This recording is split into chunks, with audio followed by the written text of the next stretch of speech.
Okay, friends, we're finishing up our Jeff Poo dog projects. You are going to get your dog back, and then what we're going to do is make our background and add a couple more details to your dog. So last time you were here, you would have had your dog drawn out. And you're going to first pick out an oil pastel that is a darker value of your color. So my dog is green. So I'm gonna look in those oil pastels and I'm gonna see, okay, I have a green that looks like this. It's kind of similar. Or I can go in with a dark green. So I think I'm gonna do with the dark green.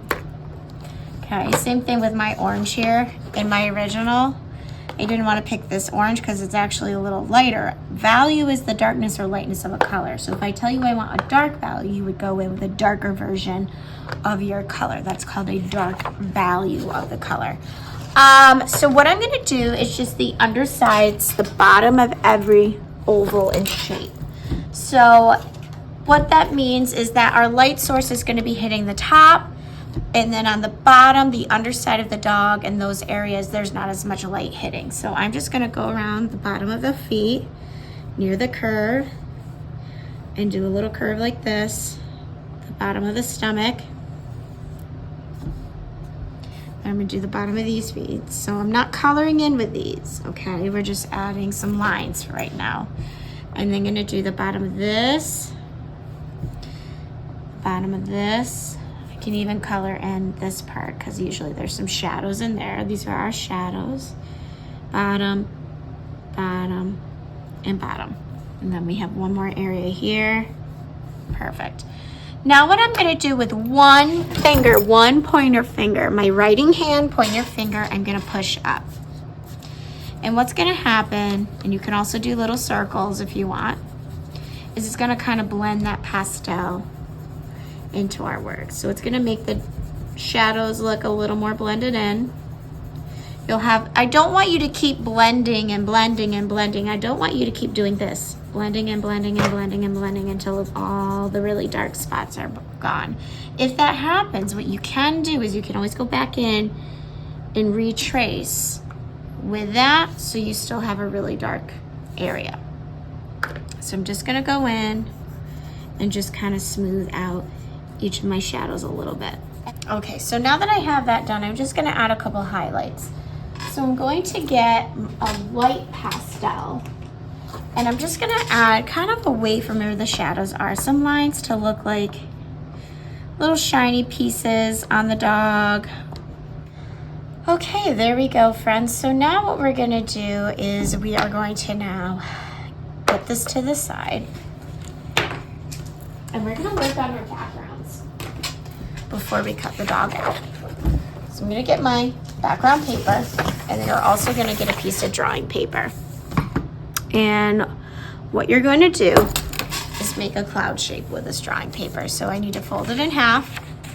So the colored paper, set it aside, the white paper, fold it in half. And then what we're gonna do is with a pencil, we're gonna make kind of like a cloud shape. So we're just doing half the cloud, so you don't need to make it so big. So it's just gonna be like maybe 3 or 4 bumps, like that. Okay, I'm gonna get a pair of scissors, and I'm gonna cut those bumps out. And then when I go to open this up, I should have kind of like a cloud shape. If I go to open it and I don't really like maybe I wanna make it a little bit bigger, I can close it back together and just kind of fix it if I don't really like the look of the shape, and open and check it until I get it about till where I want it to be. Once I get it where I want it to be, I'm gonna take it and I'm gonna use it kind of like as a stencil. And this is gonna be very helpful for when you're doing your clouds, so that you don't get any of the chalk and spots you don't want. So you're gonna take the chalk. You don't need to fill the entire stencil, the entire area, and hold that paper down tight. And I'm just kind of scribbling. I know, I tell you not to scribble, but today, that's okay. Please do not color it in all the way, because clouds are transparent, which in art we've learned means things are kind of see-through. So we don't want to fill it in all the way. So I'm gonna go in and rub with my finger. to smooth it out.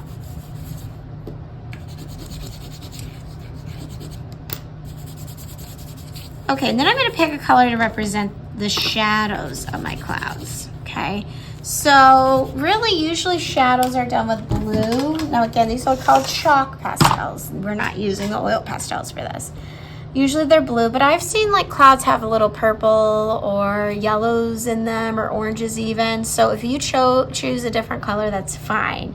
You're just gonna use one color though. So I'm gonna use a blue.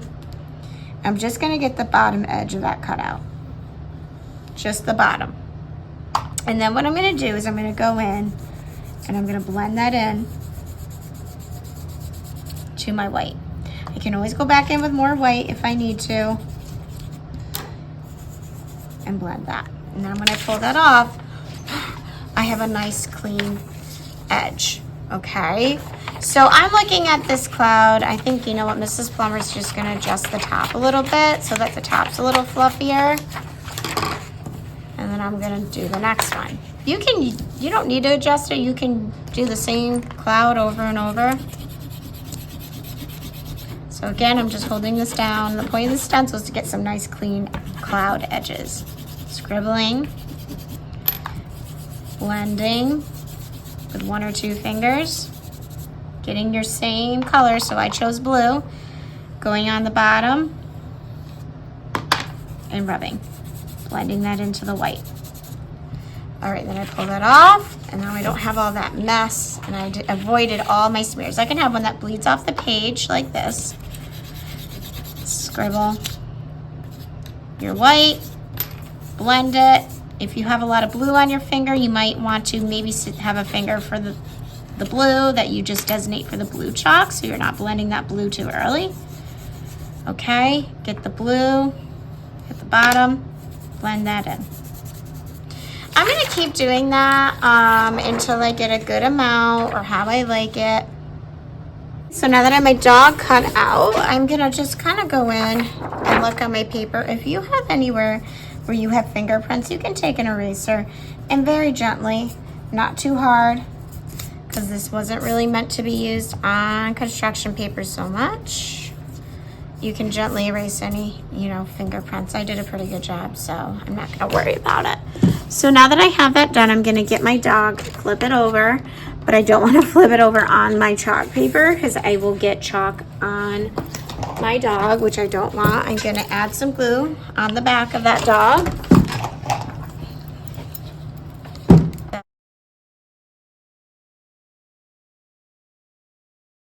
And I think what we also should do is add a little string hanging off that dog so it looks like he's floating, like we're holding him up. So what you're going to do is a curve around the middle of the body with a Sharpie. And then you're gonna do like two bunny ears, a filled in circle with two hoops to look like it's kind of tied. And then we're just gonna go from the bottom of this curve and do kind of like a wavy line that goes all the way to the bottom of the paper. And there we go, friends. There's our Jeff Kuhn inspired dogs. Awesome.